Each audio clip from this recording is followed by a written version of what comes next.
하나님의 말씀 보겠습니다. 하나님의 말씀은 미가서 5장 1절로부터 9절까지의 말씀을 교독을 합니다.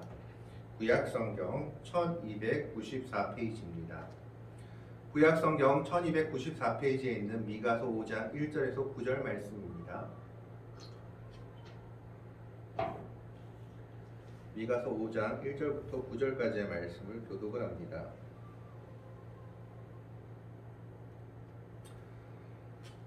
다 찾으신 줄 알고 1절의 말씀을 제가 먼저 봉독해 올립니다. 딸 군대여 너는 떼를 모을지어다. 그들이 우리를 애워쌌으니 막대기로 이스라엘 재판자의 뺨을 치리로다. 그들의 왼팔아야 너는 유다 족속 중에 작을지라도 이스라엘 다스릴자가 내게서 내게로 나올 것이라. 그의 근본은 상부의 영원에 있느니라. 그러므로 여인이 해산하기까지 그들을 붙여두시겠고 그 후에는 그의 형제 가운데에 남은 자가 이스라엘 자손에게로 돌아오리니 그가 여호와의 능력과 그의 하나님 여호와의 이름에 기업을 의지하고 서서 목축하니 그들이 거주할 것이라. 이제 그가 창대하여 땅끝까지 미치리라. 이 사람은 평강이 될 것이라. 아수르 사람이 우리 땅에 들어와서 우리 궁들을 밟을 때에는 우리가 7 목자와 8 군왕을 일으켜 그를 치리니 그들이 칼로 아수르 땅을 황폐하게 하며 우리로 땅 어기를 황폐하게 하리라. 아수르 사람이 우리 땅에 들어와서 우리 집을 밟을 때에는 그가 우리를 그에게서 건져내리라. 야곱의 남은 자는 많은 백성 가운데에 있으리니 그들은 여호와께로부터 내리는 이슬 같고 풀이에 내리는 단비 같아서 사람을 기다리지 아니하며 인생을 기다리지 아니할 것이며 야곱의 남은 자는 여러 나라 가운데 많은 백성 가운데 있으리니 그들은 슬프의 짐승들 중에 찾아갔고 양들 중에 젊은 사자 같아서 만일 그가 지나간즉 밟고 찢으리니 능히 구원할 자가 없을 것이라. 9절의 말씀 같이 읽습니다. 내 손이 내 대적들 위에 들려서 내 모든 원수를 진멸하기를 바라노라. 아멘. 요즘 가장 큰 이슈가 되는 것이 있다면 뉴스를 보면 코로나와 더불어 크게 이슈가 되고 있는 것이 대선 문제입니다. 그래서 대선 후보에 대한 뉴스들이 끊이지 않고 나오는 것을 보게 됩니다. 누가 대통령이 될 것인가? 내년 대선에서는 누가 대통령이 될 것인가가 나라의 큰 관심사 중에 하나가 되었습니다.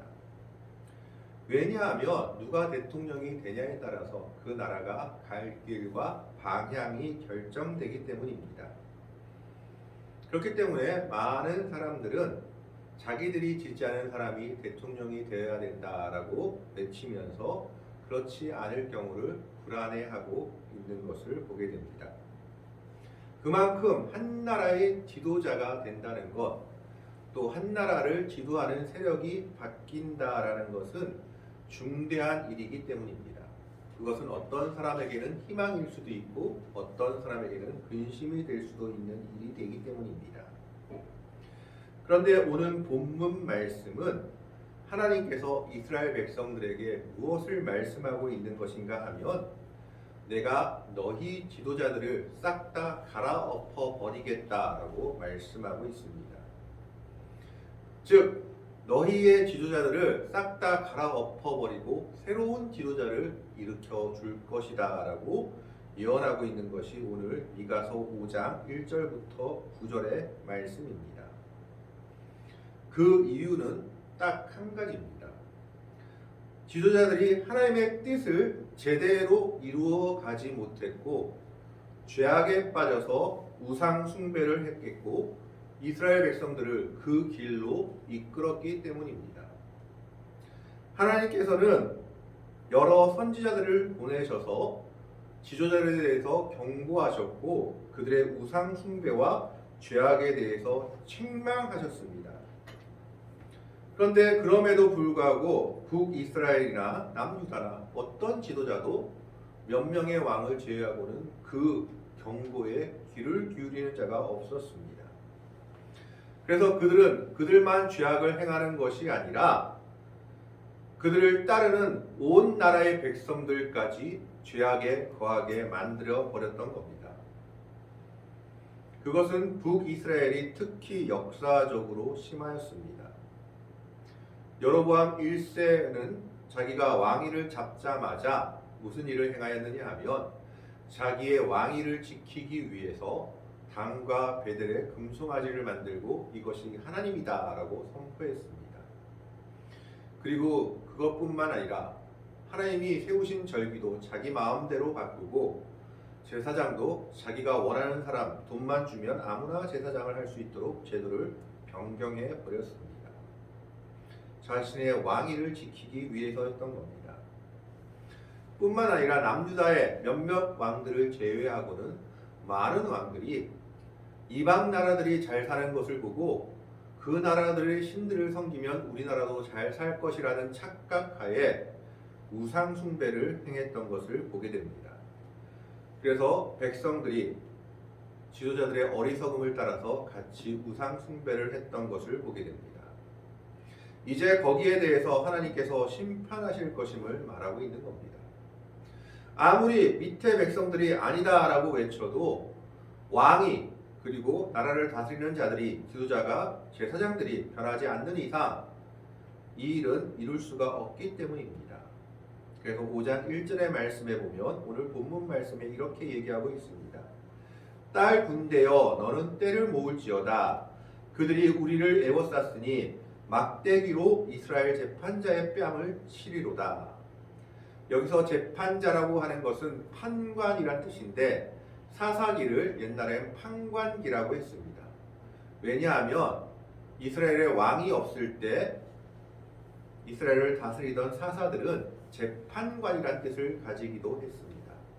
즉 판관들이 사사들이었다라는 겁니다. 그래서 이스라엘 재판자의 뺨을 치리로다라는 것은 이스라엘 지도자들을 이방 나라들을 침입을 통해서 완전히 갈아엎어 버리겠다라고 말하고 있는 겁니다. 특별히 이것은 아수르와 바벨론에 해당되는 이야기입니다. 딸 군대여 너는 때를 모을지어다 라고 말했을 때 이 너는 때를 모을지어다 라고 말하는 것은 즉 전쟁을 하기 위해서 때를 모으라고 얘기하는 것이 아닙니다. 여기서 우리는 이상한 단어를 하나 발견하게 됩니다. 맨 처음에 나오는 딸 군대라는 말입니다. 딸은 여인을 가리키고 있고 여인 중에서도 어머니가 아닌 딸이라는 것은 가장 연약한 존재를 가리키고 있습니다. 이것은 이스라엘 백성들을 가리키는 단어입니다. 이스라엘 백성들이 딸과 같은 존재들이다라는 겁니다. 부모의 명령에 의해서 부모의 말에 의해서 움직일 수밖에 없는 딸과 같은 존재가 이스라엘 백성들이었습니다. 그들은 그들의 위정자가 시키는 대로 하나님을 섬기라 하면 섬기고 우상 숭배를 하면 숭배할 수밖에 없는 존재들이었던 겁니다. 그래서 그런 이스라엘 백성들을 딸이라고 표현하고 있습니다. 그런데 이 연약한 딸 뒤에 무엇이 붙냐 하면 군대라는 단어가 붙고 있습니다. 딸 군대여 너는 때를 모을지어다. 군대는 강함을 의미합니다. 아니 가장 약한 딸이라고 얘기해놓고 또 가장 강한 군대라는 단어를 왜 붙였을까요? 가장 연약한 존재인 딸이지만 그들이 하나님 안에서 새롭게 믿음으로 문장했을 때 하나님 앞에서 정말 하나님을 따르는 믿음으로 새롭게 됐을 때 군대와 같은 강함을 가지게 될 것이다 라는 겁니다. 비록 너희 나라가 멸망당해서 포로로 끌려간다 할지라도 그 안에서라도 믿음을 지키면 너는 군대와 같은 강함으로 너희를 지킬 수 있다라고 말하고 있는 겁니다. 하나님의 심판은 이스라엘 백성들을 향한 것이 아니라 이스라엘 지도자들을 향한 것임을 말하고 있는 겁니다. 딸 군대여 너는 때를 모을지어다. 그들이 우리를 애워쌌으니 이것은 역사적으로 아수르를 이야기합니다. 고대 근동지방에서 갑자기 아수르라는 나라가 모든 근동지방의 나라들을 정복하며 나섰습니다. 심지어 이집트조차도 그 나라의 상대가 안 되었던 겁니다. 그리고 이제 그들이 정복하다 어디까지 손을 뻗쳤냐 하면 북이스라엘과 남유다에까지 손을 뻗쳤던 겁니다. 이스라엘 백성들, 남유다의 백성들은 하나님의 백성들이기 때문에 아무리 강한 나라도 우리를 하나님께서 지켜주실 것이다라는 착각을 하고 있었습니다. 그런데 하나님께서는 미가 선지자를 통해서 이렇게 얘기하고 있는 겁니다. 막대기로 이스라엘 재판자의 뺨을 치리로다. 손바닥으로 치는 것도 아니고 막대기로 친다는 것은 돌이킬 수 없는 치명적인 상처를 입히고 치명적인 피해와 부끄러움을 주겠다라는 겁니다. 막대기로 뺨을 얻어 맞아 보신 적이 있습니까? 흥부전에서나 나오죠. 뺨을 얻어 맞았는데 밥풀 있어가지고 더 달라 하는 그런 해악적인 모습이 흥부전에 나오는 것을 보게 됩니다. 막대기로 이스라엘 재판자의 뺨을 친다는 것은 하나님께서 이스라엘 지도자들의 죄악에 대해서 그만큼 강렬하게 심판하시고 그들의 죄악에 부끄러움을 더하실 것이다 라는 겁니다. 결국 나라를 잘못 다스렸던 이스라엘 재판자들, 이스라엘의 위정자들은 다시 일어서지 못할 정도의 부끄러움과 충격을 받고 넘어지게 될 것임을 말하고 있습니다. 그러나 그 중에도 하나님의 백성들은 하나님이 보호하신다는 겁니다. 그러면서 2절에 하나님께서는 새로운 지도자를 세우실 것임을 얘기하고 있습니다. 2절 말씀에 보면 베들레헴 에브라다야 너는 유다 족속 중에 작을지라도 이스라엘을 다스릴 자가 내게서 내게로 나올 것이라 그의 근본은 상고의 영혼에 있느니라. 실제로 베들레헴이라는 그리고 에브라다라는 이 동네 에브라다는 베들레헴의 옛 지명입니다. 이 동네는 유다에 있는 고을 중에 가장 작은 마을이었다고 합니다.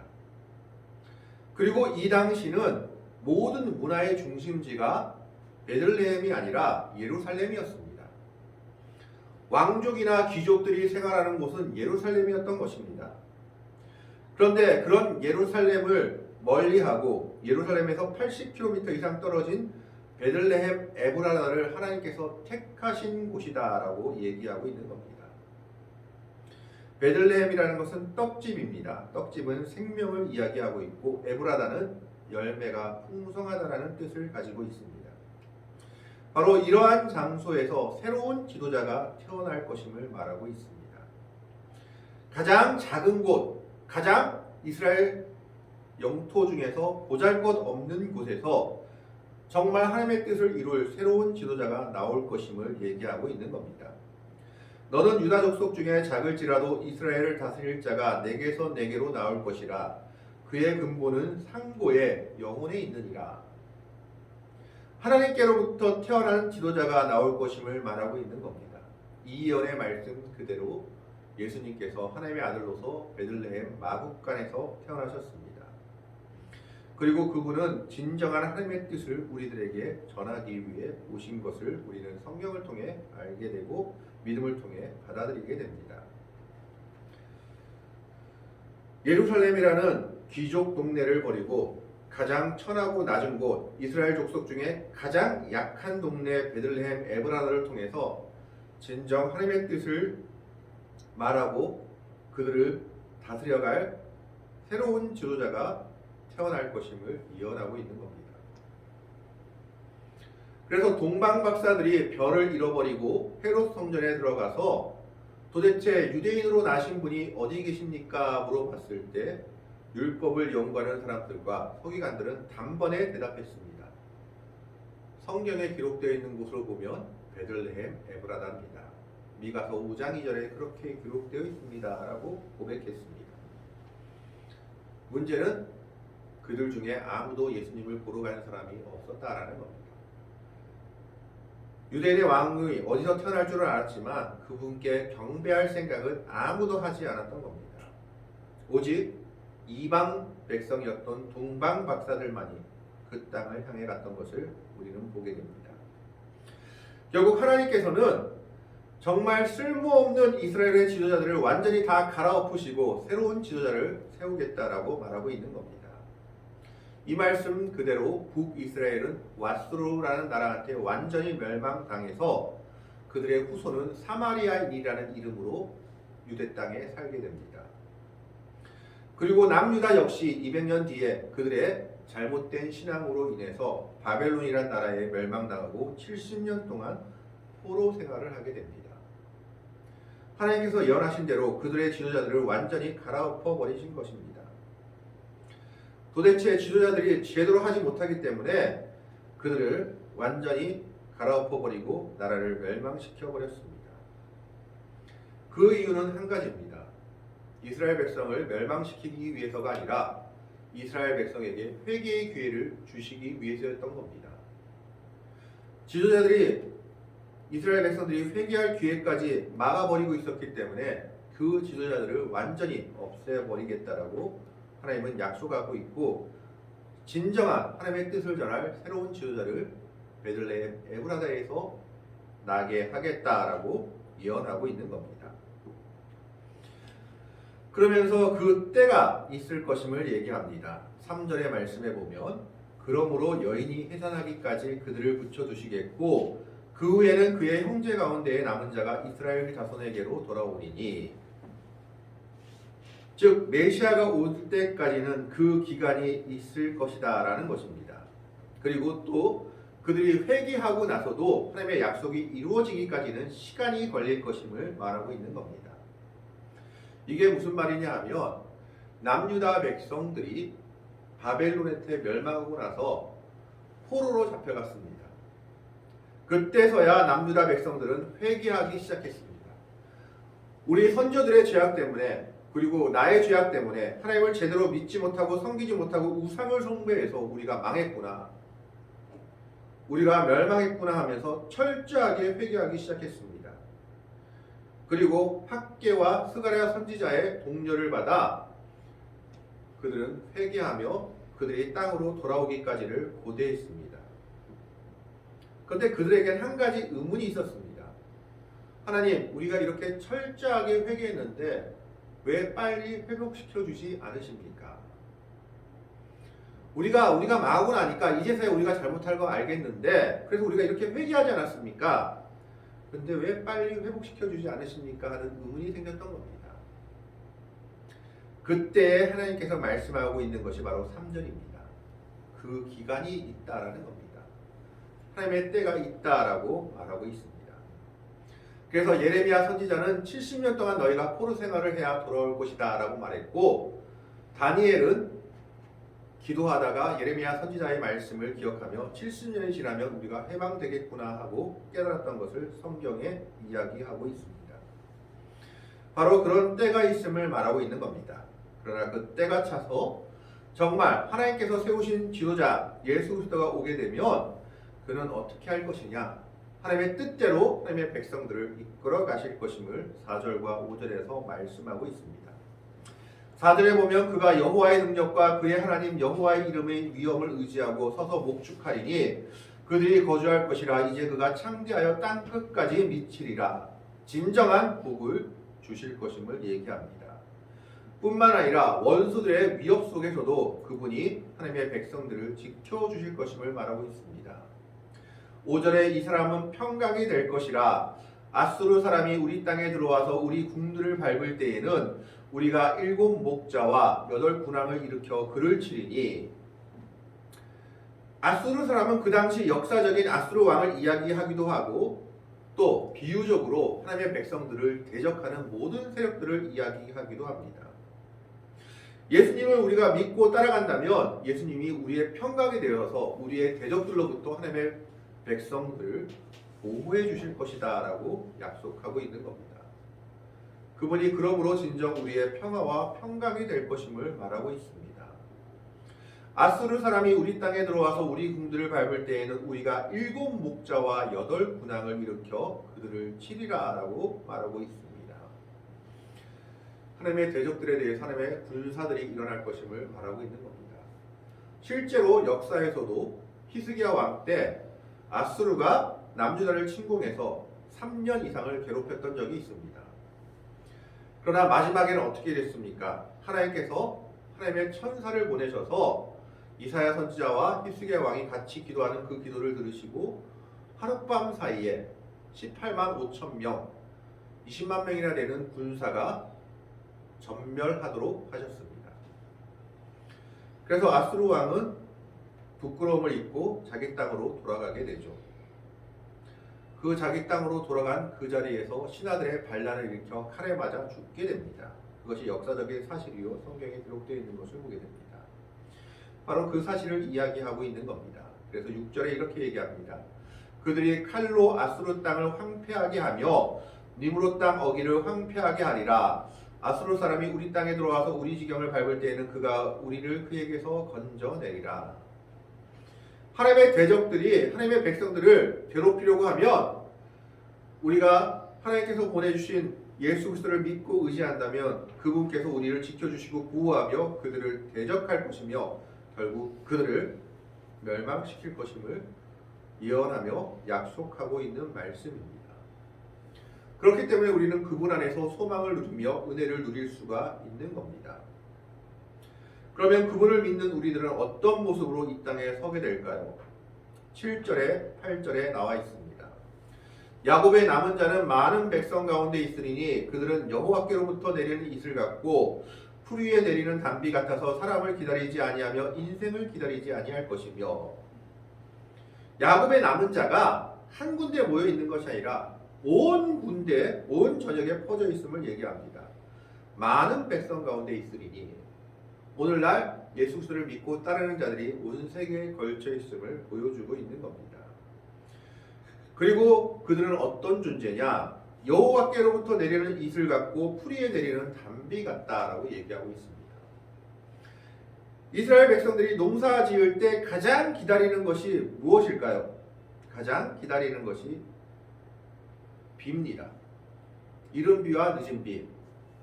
그것만으로 부족하니까 헬몬산에서 내리는 이슬이 필요합니다. 그런데 하나님의 백성들이 정말 그리스도를 믿고 따라가는 그들의 모습이 세상엔 어떤 모습으로 비춰질 것이냐? 여호와께로부터 내리는 이슬 같고 풀 위에 내리는 단비 같은 모습으로 비춰진다. 세상이 하나님의 백성들을 기다릴 것이다 라고 말하고 있는 겁니다. 우리는 세상에 이슬 같은 존재요 단비 같은 존재들입니다. 그러나 우리는 누구만을 의지합니까? 하나님만을 의지하고 예수 그리스도만을 의지하는 사람들입니다. 그래서 사람을 기다리지 아니하며 인생을 기다리지 아니할 것이다 라고 말하고 있는 겁니다. 그리고 8절에 또 이렇게 얘기합니다. 야곱의 남은 자는 여러 나라 가운데와 많은 백성 가운데에 있으리니. 디아스포라 유대인들을 가리키는 말씀이기도 하지만 그리스도를 따르는 우리들, 그리스도의 은혜 가운데 가는 그리스도인들을 가리키는 말씀이기도 합니다. 그런데 그들의 모습이 어떻다고 얘기하고 있습니까? 그들은 수풀의 짐승들 중에 사자 같고 양떼 중에 젊은 사자 같아서 만일 그가 지나간즉 밟고 찌르리니 능히 구원할 자가 없으리라. 이건 하나님의 백성들이 다른 사람들을 모두 다 휩쓸고 지나간다는 말이 아니라 예수 그리스도께서 하나님의 백성들을 보호하심으로 말미암아 그들을 대적하는 자들이 결국 멸망당하게 될 것임을, 젊은 사자와 같은 모습으로 그리스도인이 그리고 하나님의 백성들이 서게 될 것임을 말하고 있는 겁니다. 그게 우리의 소망이 되고 있는 겁니다. 그래서 9절에 내 손이 내 대적들 위에 들려서 내 모든 원수를 진멸하기를 바라노라 라고 말하고 있습니다. 우리는 세상의 단비 같은 존재요 이슬 같은 존재이지만 우리의 대적들에게는 하나님께서 우리와 함께 하셔서 젊은 사자 그리고 정말 많은 짐승들 중에 젊은 사자와 같은 모습으로 비춰줄 수밖에 없는 그런 용맹한 존재들임을 말하고 있습니다. 하나님을 대적하는 자들은 결국 멸망하게 될 것이다 라는 것입니다. 우리가 진정으로 그리스도를 믿고 그의 길을 따른다면 그리스도께서 우리의 보호자가 되시고 우리의 평강이 되셔서 우리를 지켜주신다라고 말하고 있는 겁니다. 하나님께서는 잘못된 이스라엘 지도자들을 완전히 바꾸실 것임을 말하고 있습니다. 밑에서부터 안 되니까 다른 나라, 이방 나라들의 도움을 받아서 아수르와 바벨론을 도움을 받아서 그들을 쳐버립니다. 막대기로 뺨을 쳐버리듯이 그들을 갈아엎어버리십니다. 그리고 이스라엘 백성들이 회개하여 참다운 하나님의 길을 따르게 만들어 버리는 겁니다. 그래서 진정한 하나님의 뜻이 무엇인지 알게 하고 그분께서 보내신 지도자를 따르도록 만들겠다라는 겁니다. 그분이 바로 예수 그리스도십니다. 예수 그리스도를 진정으로 믿고 따르는 우리들은 그분이 우리의 평강이 되시며 그리스도인들은 세상의 단비와 이슬과 같은 존재가 될 것이다라는 겁니다. 우리는 세상을 사모하는 것이 아니라 그리스도만을 사모하고 그리스도의 은혜만을 사모하고 나아갈 때 그리스도께서 우리의 평강이 되셔서 세상의 대적들로부터 우리를 지켜주시며 우리의 젊은 사자와 같은 존재로 만들어주겠다라고 약속하고 계신 것이 오늘 미가서 5장 1절부터 9절까지의 이언의 말씀입니다. 오늘 우리는 우리가 누구를 따라야 할지를 한번 다시 생각해 봐야 합니다.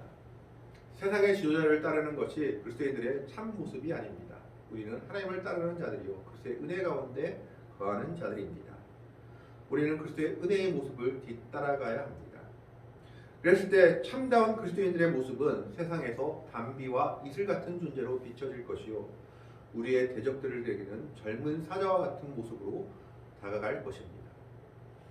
오늘 우리는 이 말씀을 기억하면서 정말 베들레헴 에브라다에서 나오신 예수 그리스도 그의 근본이 상고의 영혼에 있는 진정한 하나님의 아들 그 예수 그리스도를 우리가 따르는 자들임을 기억하면서 세상을 따르는 자들이 아니라 그리스도를 믿고 따르는 자들로서 이 세상의 단비와 이슬 같은 존재로 우리의 대적들에게는 사자와 같은 모습으로 나타날 수 있는 믿음의 백성들의 삶을 살 수 있기를 주님의 이름으로 간절히 축원합니다. 기도하겠습니다.